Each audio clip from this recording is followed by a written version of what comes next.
Teachers opinion ಅವ್ರವ್ರ opinion ಹೇಳಿ, ಮುಕ್ತವಾಗಿ ಹೇಳಿ, ನಾನೇನೂ ಬೇಜಾರಾಗಲ್ಲ. If I am wrong correct me. ಶಾಸ್ತ್ರೇ ಇದು ಸರಿಯಲ್ಲ ಅಂತಂದ್ರೂ ನಾನು ಗೌರವದಿಂದ ಸ್ವೀಕರಿಸ್ತೀನಿ. ಪ್ರಶ್ನೆ ಕೇಳೋ ಸಮಾಜ ಸೃಷ್ಟಿಯಾಗಬೇಕು, ಇದು ನನ್ನ ಬಯಕೆ. ಶಾಸ್ತ್ರ ಹೇಳ್ದಂಗೆ ಕೇಳೋ ಸಮಾಜ ಬೇಕಾಗಿಲ್ಲ ನನಗೆ. ಅಧಿಕಾರ ಈ ಚೇರ್ ನನಗೂ ಶಾಶ್ವತ ಅಲ್ಲ. 10 ವರ್ಷದಿಂದ ಇಲ್ಲೊಬ್ರು ಕೂತಿದ್ರು, ಅದ್ರ 5 ವರ್ಷ ಒಬ್ರು ಕೂತಿದ್ರು, ಇಲ್ಲಿ ನಾನು ಕೂತಿದ್ದೀನಿ.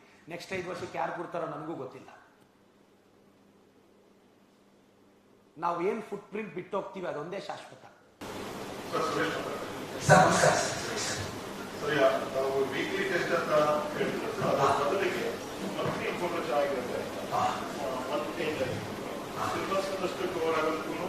ಮತ್ತೆ ನಾವು ಎಲ್ಲಾ ಶಾಲೆಯಲ್ಲೂ ಕವರ್ ಮಾಡಿ ಆ ಟೈಮಲ್ಲಿ ನಾವು ಎಕ್ಸಾಮ್ ಅನ್ನ ಮಾಡಿದ್ರೆ ಒಂದು ನಮಗೂ ಹೊರೆ ಕಡಿಮೆ ಆಗುತ್ತೆ. ವೀಕ್ಲಿ ಅಂದ್ರೆ ಸ್ವಲ್ಪ ಜಾಸ್ತಿ ಆಗುತ್ತೆ ಅಂತ ನನ್ನ ಅನಿಸಿಕೆ. ಮಂತ್ ಎಂಡ್ ಅಂದ್ರೆ ನಾವು 8 ರಿಂದ 9 ಎಕ್ಸಾಮ್ ಮಾತ್ರ ಮಾಡಕ್ಕಾಗುತ್ತೆ. ದಟ್ ಈಸ್ ನಾಟ್ ಇನಫ್ ಏನೋ ಫೈನಲ್ ಎಕ್ಸಾಮ್ ಪ್ರಿಪರೇಷನ್ಗೆ ಅಂತ ನನ್ನ ಭಾವನೆ. Probability of repeating the question ಕಡಿಮೆ ಆಗುತ್ತೆ. ನಾವೇನಾದ್ರೂ ಒಂದು 50 ಎಕ್ಸಾಮ್ 100 ಎಕ್ಸಾಮ್ ಬರೆದ್ಬಿಟ್ರೆ ಅವ್ರ ಆ ಕ್ವಶನ್ ನ ರಿಪೀಟೆಡ್ ಆಗಿ ನೋಡಿರ್ತಾರೇನೋ ಅನ್ನೋದು ನನ್ನ ಇಂಟೆನ್ಷನ್. ನಾವು ಯೂನಿಟ್ ಟೆಸ್ಟಸ್ ಅನ್ನ ಅಂದ್ರೆ ನಾವು ವೀಕ್ಲಿ ಸ್ಕೂಲ್ ಲೆವೆಲ್ ಮಾಡ್ಕೊಂಡು ಮಂತ್ಲಿ ಒನ್ಸ್ ನಾವು ಯೂನಿವರ್ಸಲ್ ಆಗಿ ಈಗ ನಮ್ಮ ಕ್ಷೇತ್ರದ ಮಕ್ಕಳಿಗೆಲ್ಲರಿಗೂ ಒಂದೇ ಸರಿ ಅಲ್ಲ, ಈಗ ವೀಕ್ಲಿ ಎಕ್ಸಾಮ್ ನೀವ್ ಏನ್ ಮಾಡ್ತೀರೋ ಅಲ್ಲ, ಅದು ನನ್ನ ಪೇಪರ್ ಬೇರೆ ಕಡೆಯಿಂದ ಕಳಿಸಿ ಒಂದು ಕಾಮನ್ ಶೆಡ್ಯೂಲ್ ಫ್ರೇಮ್ ಆದ್ರೆ ಅಂತ. ಅಂದ್ರೆ ಶುಕ್ರವಾರ ಸಾಯಂಕಾಲಕ್ಕೆ ಎಲ್ಲಾ ಸ್ಕೂಲ್ಸ್ ಅಲ್ಲೂ ಒಂದ್ ಯಾವ್ದೋ ಒಂದು ಸೈನ್ಸ್ ಅಂದ್ರೆ ಆ ಲೆಸನ್ ಮುಗಿದಿರ್ಬೇಕು. ಇದರಿಂದ ಏನಾಗುತ್ತೆ, ಟೀಚರ್ಸ್ಗೆ ಒಂದು ಪ್ರೆಷರ್ ಬಿಲ್ಡ್ ಆಗುತ್ತೆ, ಮುಗಿಸ್ಲೇಬೇಕು ಅಂತ. ಮಕ್ಕಳಿಗೆ ಇನ್ ಟೈಮ್ಗೆ ಅದು ಮುಗಿಯುತ್ತೇನೋ ಅಂತ ನನ್ನ ಆಸೆ ಸರ್, ಅಷ್ಟೇ.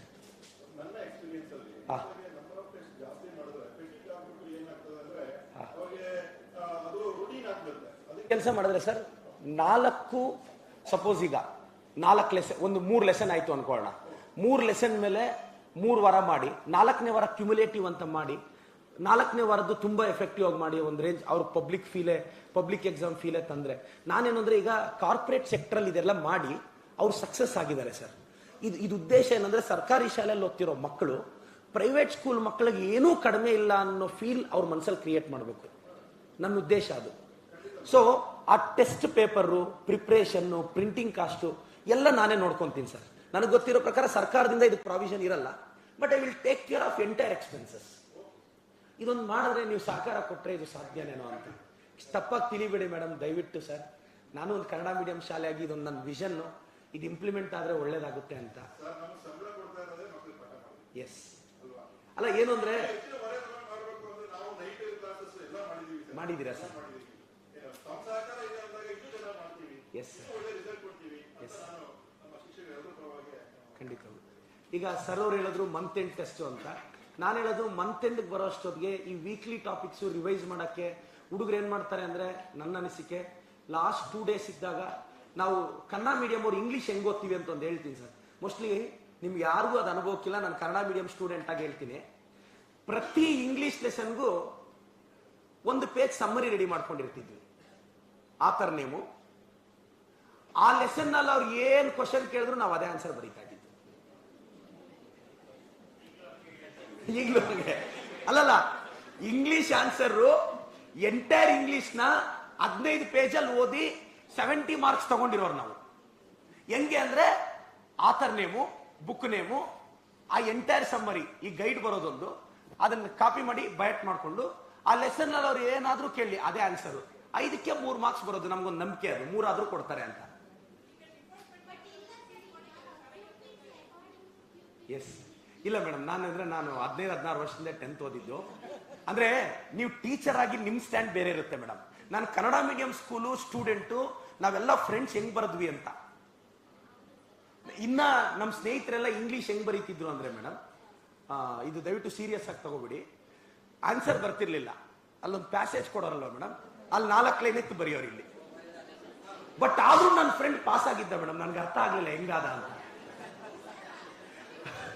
ಅವ್ನು ಎಕ್ಸಾಮ್ ಬರ್ದ್ ಬಂದ್ಮೇಲೆ ಹೇಳಿದ್ದ ಸಪ್ಲಿಮೆಂಟ್ರಿ ನಾನು ರೆಡಿ ಆಗ್ಬೇಕು ಅಂತ.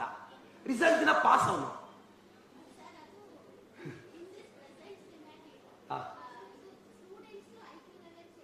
Yes ma'am.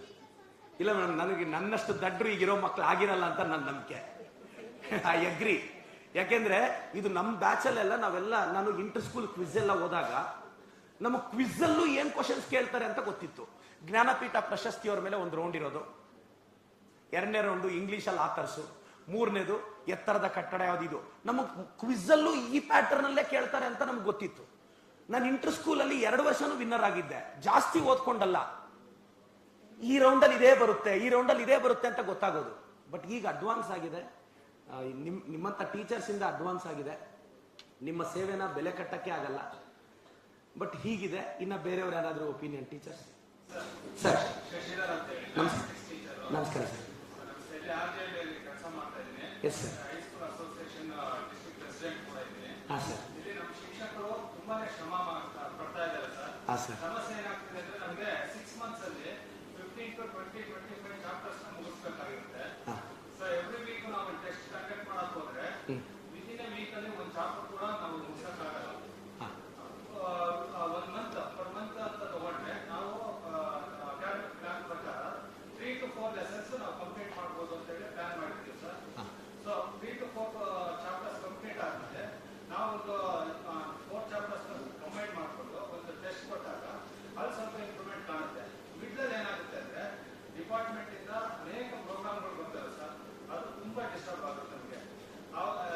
For example science exhibition ಮಾಡಬೇಕಾಗುತ್ತೆ, ಮಕ್ಕಳು ಕರ್ಕೊಂಡು ಹೋಗ್ಬೇಕಾಗುತ್ತೆ, ಸ್ಪೋರ್ಟ್ಸ್ ಬರುತ್ತೆ. ಈಗ ಅಪ್ ಟು ಸೆಪ್ಟೆಂಬರ್ ವರೆಗೂ ನಮಗೆ ಪೀರಿಯಡ್ಸ್ ಸಿಗೋದೇ ಇಲ್ಲ, ತುಂಬಾ ಡಿಸ್ಟರ್ಬ್ ಆಗುತ್ತೆ. ಅದನ್ನ ಬಿಟ್ಟು ನಾವು ಬೆಳಗ್ಗೆ ಮಾರ್ನಿಂಗ್ ಕ್ಲಾಸ್ ಮಾಡ್ತೀವಿ, ಸಂಜೆ ಈವ್ನಿಂಗ್ ಕ್ಲಾಸಸ್ ಮಾಡ್ತೀವಿ, ಎಲ್ಲ ಮಾಡ್ತಾ ಇದ್ದೀವಿ. ನಮ್ಮ ಎಫರ್ಟ್ ಜಾಸ್ತಿನೇ ಇದೆ ಸರ್. ಆದ್ರೆ ನಮ್ಗೆ ಅವರಿಂದ ಕಂಟಿನ್ಯೂಟಿ ತಗೋಬೇಕಲ್ಲ ಮಕ್ಕಳಿಂದ, ಅದು ಸಮಸ್ಯೆ ಆಗ್ತಾ ಇದೆ. ಈಗ ಇವತ್ತು ನಾನು ಮಾಡ್ತಾ ಇದ್ರೆ ನೆಕ್ಸ್ಟ್ ಡೇ ನಾನು ಸ್ಕೂಲಲ್ಲಿ ಇರ್ತೀನಿ ಎಲ್ಲ ಡಿಸ್ಟರ್ಬ್ ಆಗ್ತಾ ಇರುತ್ತೆ. ಈ ತರ ಸಮಸ್ಯೆಗಳು ಬರುತ್ತೆ. ಹಂಗಾಗಿ ನಾವು ಪ್ರೋಗ್ರೆಸ್ ಇಲ್ಲ ಅಂದ್ರೆ ಒಂದು ಕೆಲಸ ಮಾಡಿದ್ರೆ ಸರ್, ಈಗ ಜೂನಲ್ಲಿ ನೀವು ಸಿಲೆಬಸ್ ಮುಗಿಸ್ತೀರಾ, ಜುಲೈಯಲ್ಲಿ ನಿಮ್ಮ ಪಾಡು ನೀವು ಪಾಠ ಮಾಡ್ಕೊಂಡು ಹೋಗ್ತೀರಾ. ಜೂನಲ್ಲಿ ಮುಗ್ದಿರೋದನ್ನ July 1st Saturday 2nd Saturday time table ಹಾಕೊಂಡು ಹೋಗ್ಬಿಟ್ರೆ, ಹಳೇದ್ ಬರ್ಕೊಂಡ್ ಬಂದ್ರೆ, ಈಗ ಜೂನಲ್ಲಿ ಸಿಲೆಬಸ್ ಮುಗಿಸ್ಬಿಡ್ತೀರಾ ನೀವು. 2 ಕನ್ನಡ, 2 ಇಂಗ್ಲಿಷ್, 2 ಮ್ಯಾಥ್ಸ್.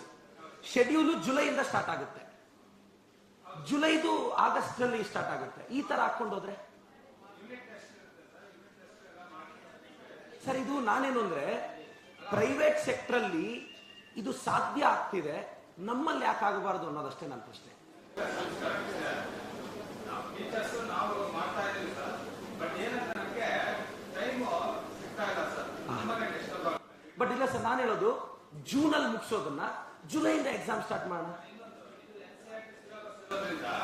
ನಾವು ಪ್ರತಿ ಈ ಕಾನ್ಸೆಪ್ಟ್ ನಾವು ಟೀಚ್ ಮಾಡಲೇಬೇಕಾಗಿರುತ್ತೆ. ಯಾವ ಕಾನ್ಸೆಪ್ಟ್ ಪ್ರತಿಯೊಂದು ಮತ್ತೆ ಒಂದೊಂದು ಕಾನ್ಸೆಪ್ಟ್ ಮೇಲೆ ಡಿಫ್ರೆಂಟ್ ಕ್ವಶನ್ಸ್ ರೈಸ್ ಮಾಡ್ತಾರೆ. ಮನೆಯಲ್ಲ ಮ್ಯಾಥ್ಸ್ ಮತ್ತೆ ಸೋಷಿಯಲ್ ಸಬ್ಜೆಕ್ಟ್ ಅಲ್ಲಿ ಯಾವ ವರ್ಷ ಕೇಳಿದಂತ ಕ್ವಶನ್ಸ್ ಫ್ರೈ ಮಾಡ್ತಿದ್ದಾರೆ. ಅಂತದ್ರಲ್ಲಿ ಏನಾಗುತ್ತೆ ನಮ್ಮ ಮಕ್ಕಳು ಸ್ವಲ್ಪ ಎಡವಟ್ ಮಾಡ್ಕೊಂತ ಇದ್ದಾರೆ, ಅಲ್ಲಿ ಡ್ರಾಬ್ಯಾಕ್ ಇದೆ ಸರ್. ಅದನ್ನೆಲ್ಲ ನಾವು ಅವ್ರಿಗೆ ಇದು ಮಾಡ್ಬೇಕು ಅಂದ್ರೆ ಸ್ವಲ್ಪ ಹೈಯರ್ ಸ್ಟಡೀಸ್ ರೆಫರ್ ಮಾಡ್ಬಿಟ್ಟು ಮಕ್ಕಳ ಮುಂದೆ ನಿಂತ್ಕೋಬೇಕಾಗುತ್ತೆ. ಇದನ್ನೆಲ್ಲ ಮಾಡ್ಬೇಕು ಅಂದ್ರೆ ನಮ್ಗೆ ಸ್ವಲ್ಪ ಟೈಮ್ ಬೇಕಾಗುತ್ತೆ.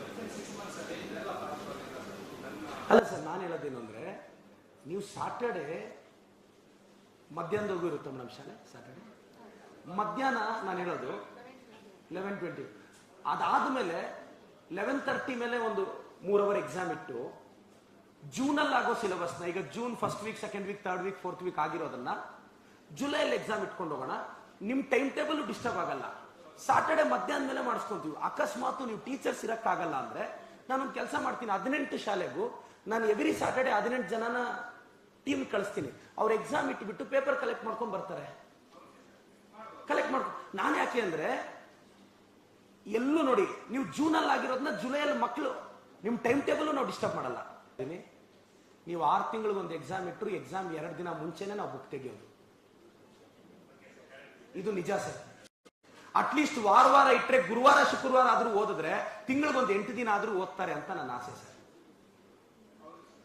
ವರ್ಷಕ್ಕೆ 80 ದಿನ ಓದ್ತಾರೆ ಸರ್. ಇದು ಪ್ರಾಕ್ಟಿಕಲ್ ಆಗಿ ಮಾತಾಡ್ತಿದ್ದೀನಿ ಸರ್. ನಾನು ಯಾರೋ ಒಬ್ರು ಮಕ್ಕಳು ಡೈಲಿ ಓದೋರು ಇರ್ತಾರೆ ಡಿಸಿಪ್ಲಿನ್ಡ್ ಆಗಿ, ಅದು ಹೆಣ್ಮಕ್ಳು ಓದ್ತಾರೆ ಅಷ್ಟೇ, ಗಂಡು ಮಕ್ಳಂತೂ ಓದಲ್ಲ. ಇದಂತೂ ಸತ್ಯ ಸರ್. ಈಗ ನಿಮ್ಮ ಮೇಲೆ ಎಲ್ಲೂ ಒತ್ತಡ ಆಗ್ತಿಲ್ಲ, ವರ್ಕ್ ಮಾಡಿ ಅಂತಾನು ಕೇಳ್ತಿಲ್ಲ.